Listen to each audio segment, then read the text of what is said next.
Jürgen, first of all the best for Christmas. And for you, thank you very much. It was nice to see you out on the training pitch with Thiago yesterday as well, along with James Milner and Shaqiri. Are all three available for the weekend? And how much of a boost is it to have them coming back? So Thiago made his first steps back towards team training. He's not involved in the full session, but makes good steps. And so after, unfortunately, a long time, he's out now. We cannot and will not rush it. The other guys are further or closer. Shaq, anyway, trained really good. And Millie, yesterday and today. Yesterday full session, today then a little bit adapted. But so we have still, it's a new situation for us. We have still 2 more training days until we have to make decision. It looks good. But I don't know. Thiago will not be involved, so he has to be first in full training sessions, and then we start thinking about it. But it's not too far away, I hope. Looking ahead to the game, obviously Sam Allardyce is still the last Premier League manager to win an away Premier League game at Anfield back in April 2017. What are you expecting from him? What are you expecting from West Brom on Sunday? Now, of course, it's a tricky one anyway. So we made this morning the analyze, and so it's a mix of Everton when Sam was at Everton, and of course the last game and his first game against Aston Villa. So what I expect is a tough opponent. It was always tough against some Allardyce teams, well organized. Don't make a big fuss of possession or whatever. And in the situation West Brom is in anyway, they go for that will be a proper fight. And Sam is a proven specialist for organizing teams for these kind of fights. So we expect a tough game, obviously. I have to ask about Mo Salah as well, just following on from those quotes attributed to him last week. What can you say today to allay fears that he's unhappy, and I suppose subsequently any fears over his long-term future with his current deal running to 2023? Is it even time to talk about the new deal for him now? About the deals, we never speak. Why should we start now? Not with you. So it's and the rest. So Mo is in a good mood. Mo is in a good moment.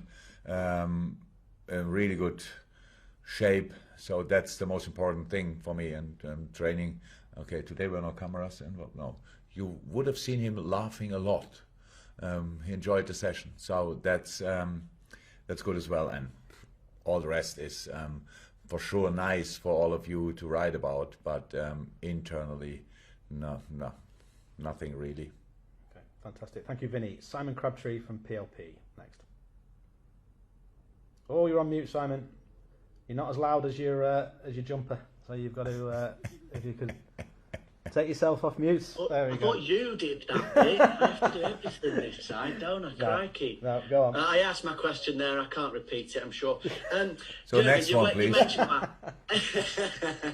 You mentioned about the analyst's job there, and in terms of how Big Sam did change it. How exactly has that changed things for you then, in terms of the way that they can prepare and how you can prepare? I would say they have a lot more information about us than we have about them. I think because not only because Sam had only a few days before the Aston Villa game, now he had a full week. That's a big difference as well. Not a lot of changes for the first game. He was in charge, but now obviously they have to replace Livermore. They could change this and they could do a lot, but that's why. Look, most of the time when we prepare a game, we have to use the games they played, the last 3-4 games they played before they meet us or face us, and then we play them and they play a completely different way against us, because it's obviously with the football my boys played in the last couple of years. That a lot of people think to change a few things when they face us. So it's always tricky. We anyway do it. We do the analyze and we try to get as much information out of it as we can. but we never can be sure. So we focus mainly on the things we can influence, and that's it, pretty much. So hopefully we'll have the ball a lot. If we have the ball a lot, we have to create. If you create, you have to do that together. If you lose a ball in these moments, you have to be there for counter press, these kind of things. So I prefer knowing a lot about the opponent, but most of the time I don't know a lot, because, how I said, they come to us, and when they played 6 times in a row with 4 in the back, they come to Liverpool and they have 5 in the back all of a sudden. So we will see. Being number 1 at Christmas is quite a big thing in this country. I'm sure Mariah Carey would tell you that. But you're the first you're the first Premier League side that has been number 1 in the Premier League table for 3 successive seasons in Premier League history. So what does that mean right now in terms of everybody, even more so maybe gunning for you? And what does that mean in terms of how you keep the mentality as sharply focused as you did last season going onwards? First of all, it obviously means you are not automatically champion in May when you are the Christmas leader, whatever. Otherwise, we would have won the league 3 times. No, 2 times before, so the 3rd time is now. So, well, the last 11 to have been top, only twice has that team not gone on to win the title. And we were one of them, or we were We were both of them. You were both of them. Yeah. Wait, since I'm here already Brendan, now.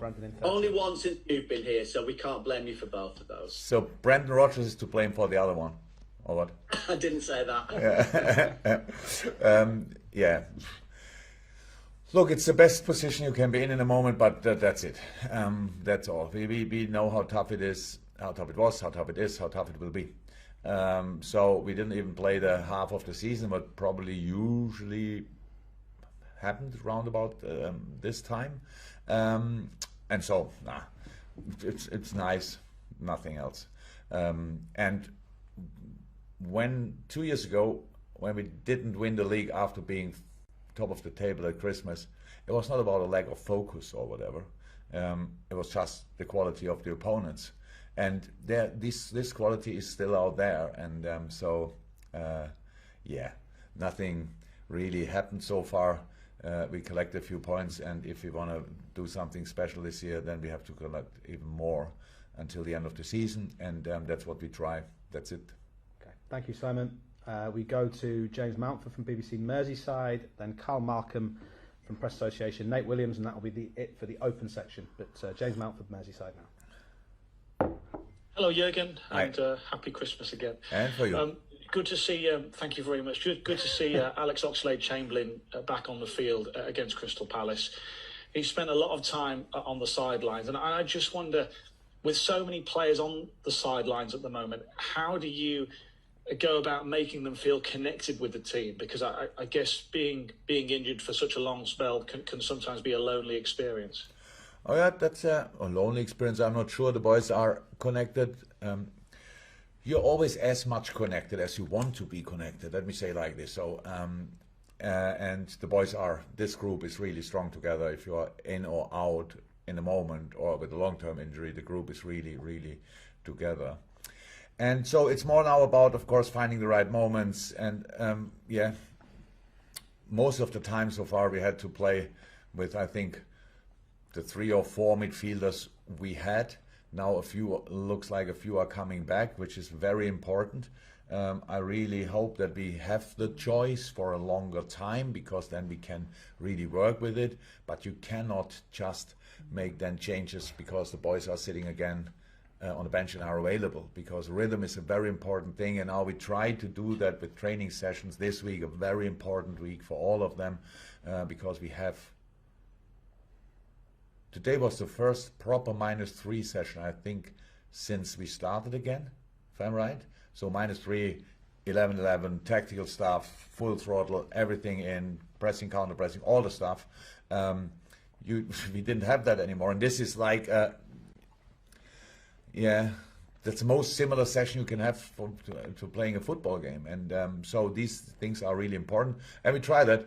But yeah, the boys are connected. The boys are important. And we will use them. But yeah, it will now not be always the case. Don't know which game was it. At Tottenham, when we didn't make a substitution. Yeah. They were all without rhythm, and the game was really intense and stuff like this. So it was a tricky one. But in the last game now we could make subs, which helps. And yeah, I think they are all now, especially Ox is now a step further. He trained today. Really had a really good session, and it was over. And it was intense. And then he asked the fitness coach if he can do a little bit more. So so there's still something to come. So I'm really looking forward to it.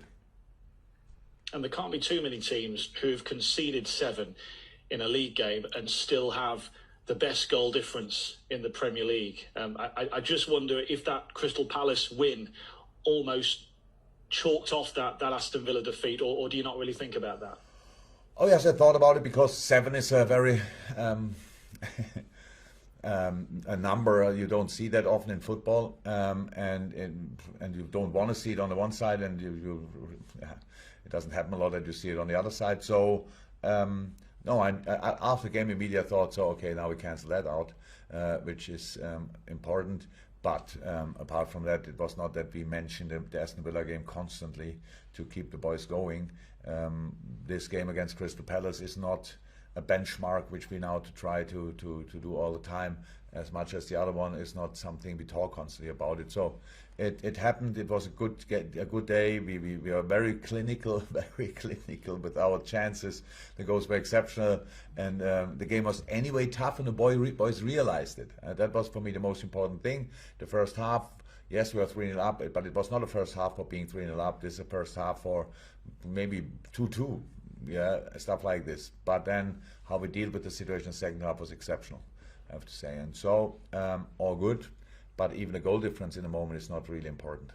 Fantastic. Thank you, James. All the best to the sensational Carl Markham. Sensational. Thanks, man. Hi, Jürgen. Hi. Oh. Sadio's scored his first goal in 10 games against Palace, but no one's really spoke about, the fact that he wasn't scoring. I didn't even know it. Well, that's the thing. I mean, so does that suggest sort of that his importance to the team obviously is more than that anyway? But the fact no one was talking about he wasn't scoring goals suggests that he's doing other things as well and still performing quite well. Honestly, I would have lost everything if I had to bet on it. How many goals scored Sadio Mane in the last 10 Premier League games? If that would have been as one option to answer one, would have been the last one I would have chosen. I have no idea. He only scored once. So a second ago we speak about the brilliant goal difference we have now, or the best, not brilliant, but the best in the league. So and then I realized that one of our best players, one of the best players in the world, didn't score for a while. Yeah, I could just answer with who cares. He played exceptionally well. He's in really good shape. He's unbelievable difficult to defend. If Sadio has the ball, you need to, as an opponent, you need to put pretty much 2-3 players on that side, and it opens up for us a lot of things. So it's I was not concerned, but scoring then is for the boys obviously really important. How it was then now, how Bobby obviously liked it when he scored 2 weeks ago. We spoke about him. Then since then he scored, I think, 3 or 4 goals. I'm not sure. So now if Sadio starts scoring now again, I have absolutely no problem with it. But it was not about his performances. The performances were really, really good. And just to maintain the goal scoring theme, Salah has got 13 in 13 Premier League matches, which is his best return in the Premier League at this stage of the season. December, January is usually the time when he seems to kick into another gear. So should we expect more from him? I know the goals have been boosted by penalties this year, but he's operating at a good level. He is. Yeah. So maybe. So I think there's always just things to talk about. He didn't start the last game. All the things what I heard after about what could be the reason. And then he came on and scored 2. I think in his first season he didn't start against Stoke. Came on and scored 2. So obviously it doesn't need a long time anyway, and yes, in a good moment. It was really, and I hope it stays like this. So that's the most important thing. All the boys were obviously in a good moment. That's why we have the points we have so far. And now it's much more important that we really keep going, because everybody knows that the toughest period of the season is now ahead of us. So it's the Christmas period, which is always a tough one this year as well. So we have to make sure that we get through this with the right results. Thank you, Carl. All the best to you as well. And just before we go to the final question in the Open, we'll be coming to the embargoed section for the dailies next. If you could, those of you who can, raise their hands. And just a reminder, I might not be able to get to everybody, but Nate Williams to finish the opener for this. Nate. Thanks, Matt, and Merry Christmas to you both. Thank you. By the way, we forgot so far. Sorry, we forgot so far, huh? Matt McCann's birthday today. No one cares. We will. Yeah. We sing only in the embargo section. Nate, go on. Yeah. We're all far too sober for this. If you don't mind asking a question, that would be great. Yeah, no worries. Jürgen, your team has faced some tough challenges this year with the amount of injuries you've had, but Jordan Henderson has said it's made you stronger as a team. So from your perspective as a manager, what has been done away from the pitch to create that belief? How would you explain it? There's not a lot to explain. I think it's about we all face these kind of situations from time to time, at home, at work, wherever. The tougher it gets. In a good family, in a good working environment, the more you stick together. So that's how it is, and that's why. Or that's actually the only way how I understand it, how you should respond to it. And it is tough. It was tough, and it will stay tough. Not only for us, but for us as well. And so then it's about you. Do you get? Do you put your head down or do you put your head up? That's how it is. Do you want to fight against it or do you accept it? All these kind of things. And the boys, how I said, we have a pretty impressive group here, and they find always a way and a reason to fight against it. And that's what we did so far, and that's what we will keep doing.